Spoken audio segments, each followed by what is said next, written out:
Dit binnen beelden die het Wiebe Abma kwartling in Syrië maken had. Joert ziet hij voor het eerst, zo'n hij waarom is, zien Beppe in Drachten op. Hallo Beppe. Abma is goed in Ierlien aan het backpacken west, troch verskate landen en kwam uiteindelijk in Turkije uit. En sprutte daar een soort vluchtelingen uit Syrië. Hij vindt dat de mensen die achterbleven binnen in het land rugta op meer help. Waarom ik het doe? Omdat ik denk dat mijn liefste beetje hulp wel meerwaarde heeft.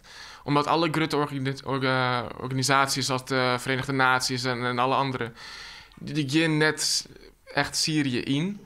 Gevaren dat denk ik net zo oernij misschien. Abma is naar de Syrische stad Aleppo gaan om daar persoonlijk de tekens te langen. Hij kwam een soort ellende zien. Op de terugweg is onze auto onder vuur. Troch een man met mij een Kalashnikov. Of met zo'n machinegeweer ding. Er zijn wat granaten heel dichtbij delkom. Eén persoon wie omkomt en één wie wat licht gewond. Van Beppe Abma wie een drege tierden. Doet Sierra dat haar lietsbaan in Syrië weer. Dat is ernstig daar met die bombardementen.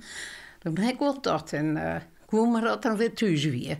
En ik heb respect voor hem dat hij dit doet. Hoe 2 weken wil Abma wennen Syrië daar om tekkers uit te delen. Hij is op het stuit meer geld aan het inzamelen, zodat er letterlijk oorneetzakelijk wordt brengen kan. Ik heb 2 maanden in een Turkse grensdorp zitten. Om daar mensen te vinden en manieren te vinden om spullen naar binnen te krijgen. Ja, ik denk dat ik nou een soort verantwoordelijkheid heb om meer te brengen.